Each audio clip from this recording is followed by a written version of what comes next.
It's difficult to overestimate the importance of this conference, other events like it. In fact, impossible to do so. There's no need for this audience to take time to discuss the fact that we are at a unique moment in human history. Decisions that must be made right now will determine the course of future history, if there is to be any human history, which is very much in doubt.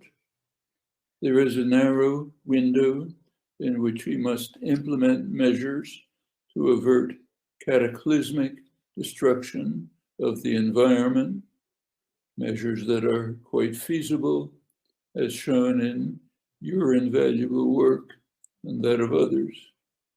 The facts are clear enough. They raise two questions, one of them immediate and compelling, the other probing more deeply.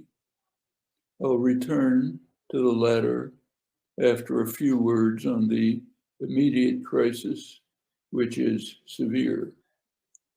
The crisis is coming to a head in Washington, in the most powerful state in world history.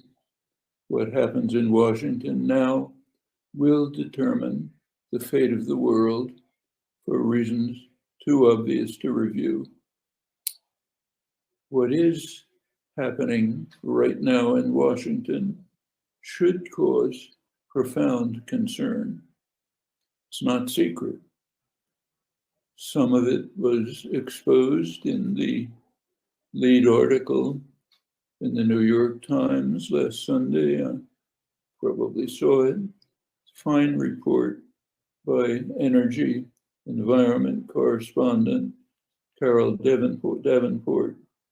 She reviews a long, carefully executed campaign to destroy organized human life on Earth. It's an outrageous comment for which I do not apologize because it is completely accurate. The campaign has been carried out meticulously for years by the energy system. It's an enormous institutional structure, consists, of course, of the fossil fuel industries, banks, other financial institutions, substantial part of the legal community, and other centers of private and state power. It also has an international base. It's called NATO. It's little known that post-Cold War NATO formally undertook an expanded mission, quoting it, to guard pipelines that transport oil and gas that is directed for the West, and more generally, to protect sea routes used by tankers and other crucial infrastructure of the energy system. I'm quoting NATO Secretary General Jaap de Hoop Scheffer outlining NATO's mission at a NATO conference. Well, the campaign has a political base in the Republican Party, particularly since 2009. The year before, presidential candidate John McCain included a climate plank in his campaign program. It was insufficient given the gravity of the situation, but it was a start. Republicans in Congress were also exploring such options. The huge Koch brothers energy conglomerate got wind of this, quickly went into action. For years, they'd been working hard to ensure that the party never veered from climate denialism, and they weren't going to tolerate this deviation. They launched a huge juggernaut, bribery, intimidation, an enormous lobbying campaign, fake citizens group, an all-out assault. The efforts were successful.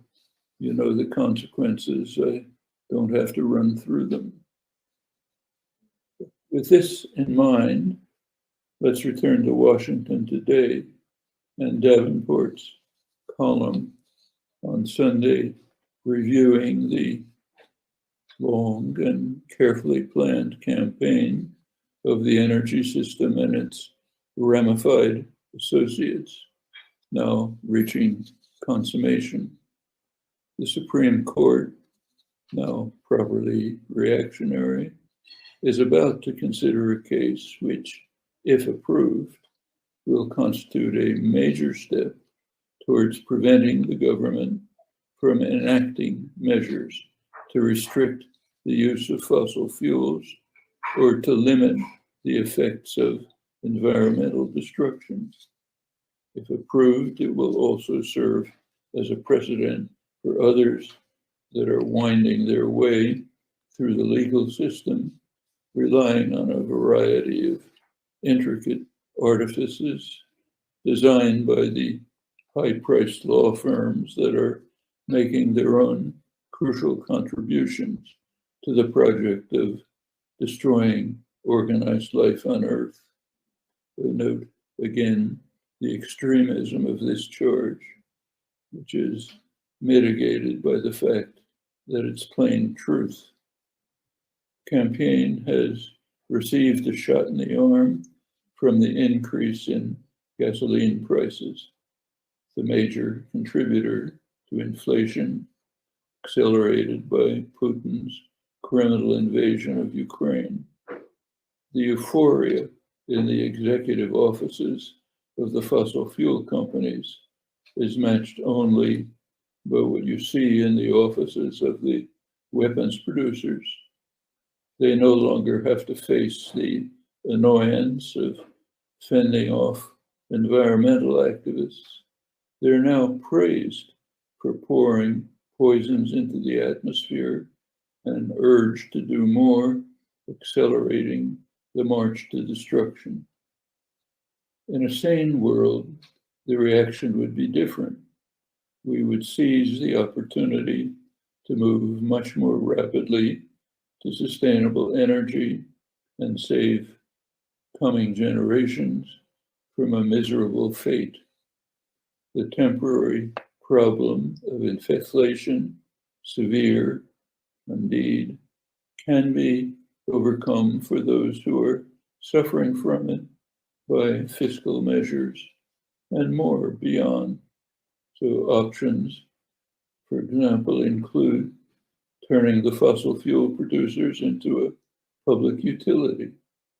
Economist Robert Pollin, who's done some of the main work on climate issues, has shown that the fossil fuel producers could literally be purchased by the government for a fraction of the sums that the Treasury Department poured into compensating financial institutions for losses during the early stages of the pandemic. Well, there are many options, and we're not limited to those that cater to the existing energy system and the grim fate that it is designing for the human species, quite consciously, with meticulous planning. Now, there's a lot more to say about these topics, which I'm sure will be elaborated in many productive ways in the coming sessions. I'll leave them here and just turn briefly to the deeper questions. Questions about human nature, still more generally about higher intelligence. Humans have unique talents, no comparison anywhere in the animal world. The two most salient of these are thought and language, which are intimately linked. As far back as classical Greece, classical India, 2.5 millennia ago, it was recognized that language is what generates thought, and thought, in any recognizable sense, is what is generated by language. Well, these talents enable humans to reflect on what they're doing, to plan for the future, to evaluate the choices and decisions, to consider the likely consequences and how they rank on a moral scale. One special feature of humans that we can and should contemplate is their capacity for destruction. That was evident long before modern humans appeared, 200 to 300,000 years ago. It's a flick of an eye in evolutionary time.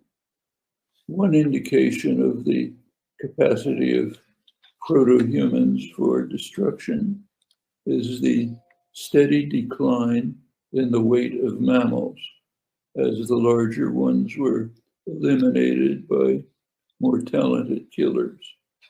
Of course, everything changed when modern humans appeared on the scene. Not at once. For most of their history, Homo sapiens lived in harmony with nature, as those who survived the depredations of the powerful still do precariously. The agricultural revolution 10,000 years ago brought changes. The industrial revolution of the past few hundred years, even more so. The question posed by this history concerns a dread gap that obtains between our technical capacity to destroy and our moral capacity to control this impulse.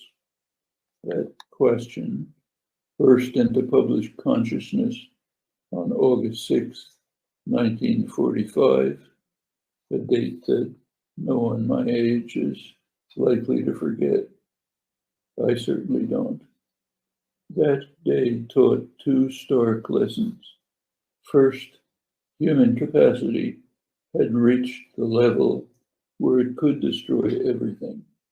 Not yet, but it soon would, and in fact it did a few years later, in 1953, when the United States, then the Soviet Union, exploded thermonuclear weapons. The second lesson was that very few seemed to care. Remember that vividly. The horrible news was announced. There was relief that the awful war was over. Then everyone went back to their business. The dread gap was immense. It was not known then, but the same years marked a sharp acceleration in destruction, human destruction of the environment, so sharp that the World Geological Organization a few years ago identified those years as the onset of a new geological epoch called the Anthropocene. That opens a new gap, a new phase in the dread gap between technical capacity to destroy and moral capacity to control this impulse. Well, the immensity of the gap is revealed rightly by the recent exposure of the intense campaign by core institutions of our society to destroy organized human life on Earth, and with it, the millions of other species that we are wantonly destroying in the ongoing sixth extinction. You're all of course familiar with the famous doomsday clock set every year by a distinguished panel of analysts who assess the state of the world, set the hands of the clock a certain distance from midnight, meaning termination. The clock was first set in 1947, 7 minutes to midnight. 1953, when humans had demonstrated the capacity to destroy everything, the minute hand was set at 2 minutes to midnight. Since then, it's oscillated. As recognition of the threat grew, analysts began to take global warming into account. Midway into President Trump's term in office, the minute hand was again set at 2 minutes to midnight, first time since 1953. By the end of his term, the analysts abandoned minutes, turned to seconds, 100 seconds to midnight, where the clock stands now. The clock will be set again in January. Good case can be made that the second hand should be moved closer to midnight. The primary concerns have been the growing threat of nuclear war and the failure to prevent lethal global heating. In the last few years, a new concern has been added: the deterioration of the arena of rational discourse, which is all too apparent. Unless we can use our capacities for thought in an arena of rational discourse, there's no hope of closing the dread gap in time to save ourselves. There is a still deeper question, which merits a final word, concerns the famous Fermi paradox. In brief, where are they? Fermi was a distinguished astrophysicist.